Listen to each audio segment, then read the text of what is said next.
Hi, thanks for joining me for my culminating presentation on the Indigenous Lifeways and Ecology class. I'm going to begin with reflections on my personal growth and development this semester, followed by reflections on my academic learning and progress in this class, and then conclude with a summary of how those influenced the development of my final paper. I'd like to start by confiding that I felt uncomfortable being asked to share reflections on my personal growth and development this semester.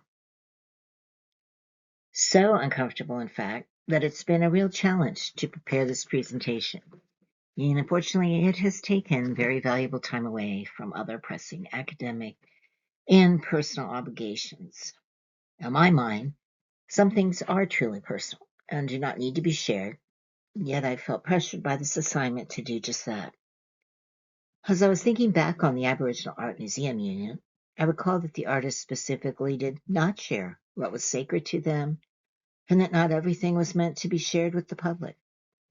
My feelings about sharing myself have led me to better understand their sentiments. Not everything is open to being dissected and analyzed. I honestly believe that it's not necessary to uncover and know absolutely everything possible about anything, especially living beings of all kinds. That sort of drive verges on the need to possess, and to me, is a reflection of a Western scientific view. I feel like it takes away the mystery and the joy of life. What I can share is that I am in what is often referred to as the last stage of human development, which is commonly characterized as being either one of intensity or despair. While reading Song Spirals, I was touched then by the first song spiral because it's about the last journey of a person's soul. I'm not quite there yet, but I also feel the intensely personal, emotional, and meaningful nature of that spiral. Reflecting on my life as a whole throughout this semester has led me to realize how the past, the present, and the future are all tied together, and to sense how time, space, place, and relationships commingle in the responsibility of co-becoming. This image, which is from a graphic novel called Here by Richard McGuire, captures, for me, that sense of commingling and co-becoming. I was also touched by Coyote Marie Hunter Ripper's words about embracing death and dying in restoring the kinship worldview.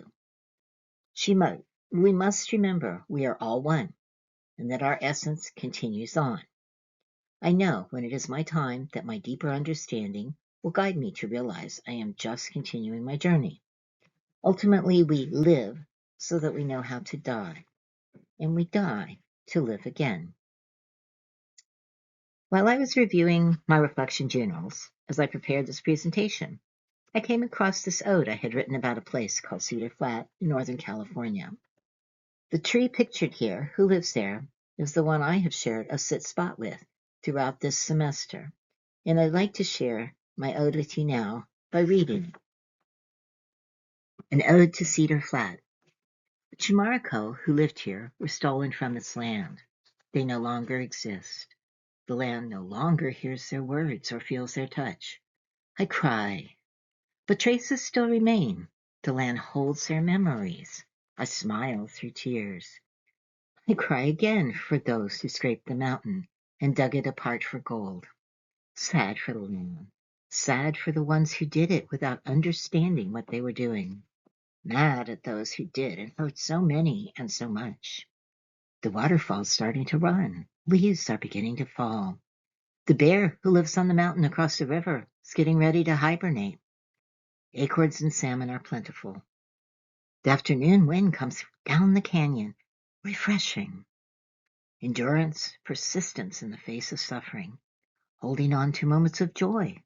The land shares its wisdom and gives me strength. I am grateful for this place. It holds the one I love who is no longer here, except in ashes and spirit. It is filled with the ones I will leave when I too am gone. Happy tears. I shared this ode because it reflects a significant personal change I've experienced this semester. A large part of that is a revived interest in creative, expressive arts, which includes narratives and storytelling. The result of this development, I am transferring next semester to the Expressive Arts Coaching and Community Building Program.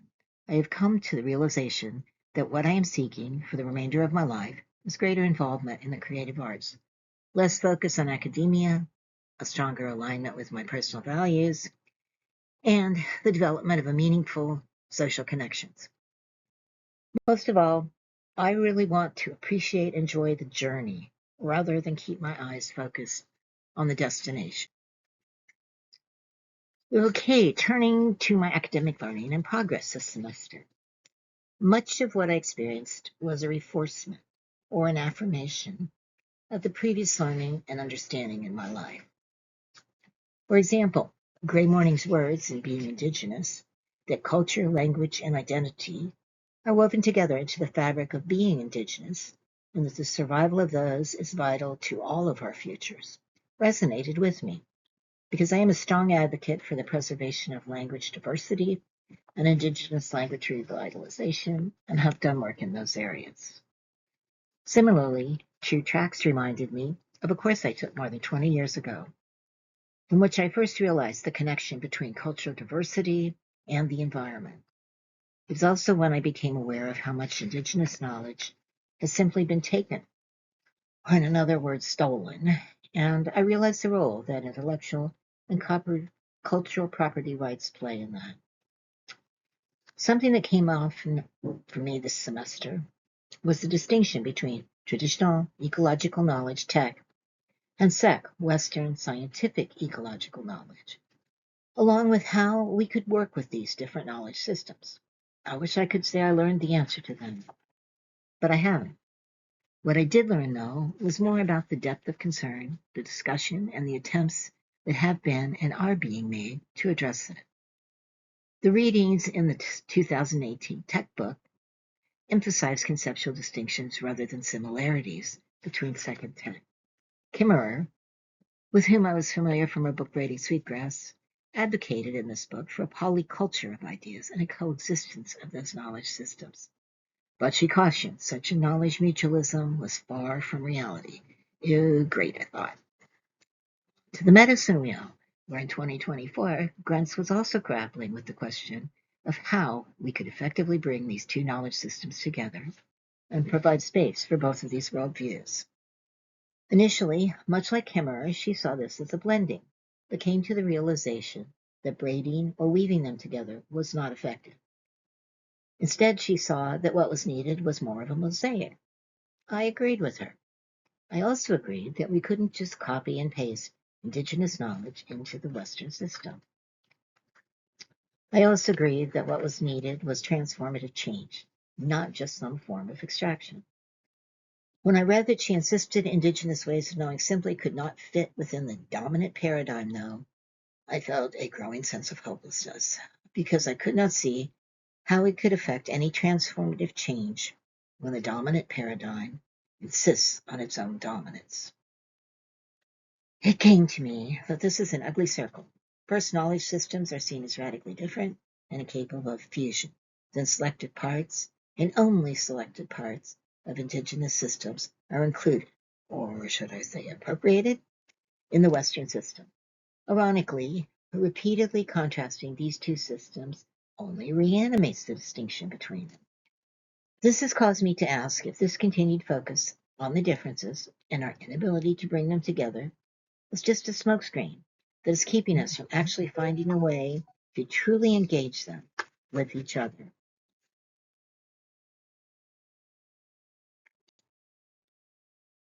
Moving on to the development of my final paper, it was influenced by my personal growth and by my academic learning. First, it was my interest in Indigenous food sovereignty, which is the topic of my paper, and which led me to take a course in it this semester at a nearby university, along with having a passion for seed saving, coupled with equal disdain for corporate patenting of plants, that has led me to choose this as the topic of my paper. I was motivated to pursue this based on existing personal interests more than the result of any particular external personal growth or development that I had experienced this semester. From the standpoint of academic learning, although I initially had thought this book, Indigenous Food Sovereignty, would be useful, I discovered it wasn't. I found the chapter I had viewed on healthy Dene initiatives was more of a cautionary tale of what not to do than a positive example. Furthermore, when I discovered that Elizabeth Huther, one of the editors, who is also a professor at UC Berkeley, had admitted in 2023 that she was white and not Native American, as she had previously claimed, I lost confidence in what the book was offering. However, my increased understanding of traditional ecological knowledge, which resulted from what I learned academically this semester, has been valuable to me in researching and writing this paper. I'm also indebted to Jungling for his emphasis in elements of an Indigenous style on relationship accountability. This has helped me to become aware of my relationship to the knowledges of Indigenous others and to the knowledge keepers themselves, as well as to those who will read my writings, and then, hopefully, to write in a way that acknowledges those relationship accountabilities. Thank you very much for being here with me.